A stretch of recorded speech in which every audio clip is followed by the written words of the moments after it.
Hi, I'm Maggie Self, and I am a family coach and child mentor. And I have spent over 20 years in the education system, and my work is just around children and parents, and I'm just very passionate about them becoming who they really are. So what motivated me to really get into this line of work? I have to go to my life experiences. I feel like most people that move into any line of work they're passionate about, it comes from an experience that they've had that they can share.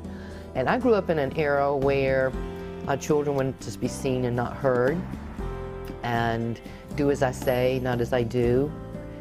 Very authoritative figures. You did what they told you to do. You didn't question anything. You just did what you were told. And so what I found for me later in life, because I listened to what they said. Let me say that first. I really listened to what they said. You know, like things that I heard were, Maggie, you are too sensitive. I don't understand you. You're my creative child. I don't know what to do with you. You're not college material. So my point in saying all that is that I took those beliefs on for who I was.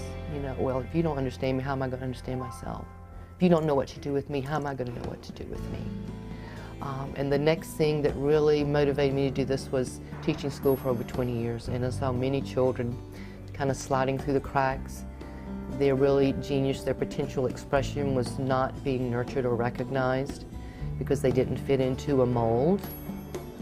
So yeah, so that's really what I'm motivated, because I want to create a different environment, a different way of teaching or educating children so that they can be the complete expression and genius that they are.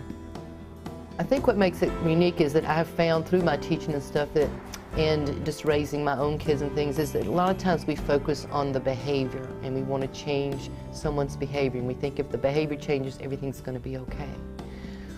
What I believe is it's the belief system. We did so much around behavior modification.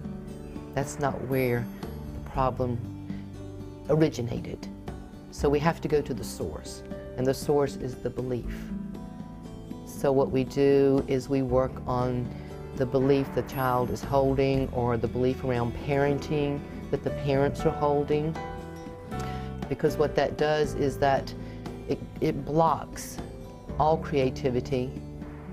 You know, if we're not going into that belief system, it blocks the essence of who that person is and really what they want to be. So we go in and look at those limiting beliefs, and through some of the programs that I do and the tools that I use, we create different affirmations or different ways of believing who we really are, such as the yoga, you know, just different things. So the child has the, I would say they have the right to express what they're really feeling. That's one of my tools. You know, let's honor our feelings, let's express them. I'm here to listen. You know, I'm not here for you to say, don't cry, you know, don't do that, don't do that. What's going on for you? What are you believing right now that's creating that? So honoring the feelings is one thing that I do in changing the belief system of the child. The other is, again, to trust what they're hearing on the inside. So that's why we go in and find that quiet place so they can listen to know what it is they really want. Because I think that's quite interesting when I ask kids that, you know, what is it you want? The first thing you get is not really what they want. And I'll look and say, what is it you really want?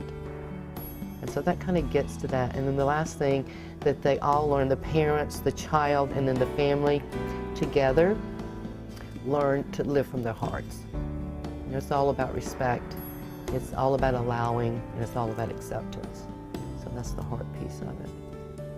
Well, they can go to my website, and that's probably the easiest way to find my email address and my phone number. And my website is www.childrenofspirit.org.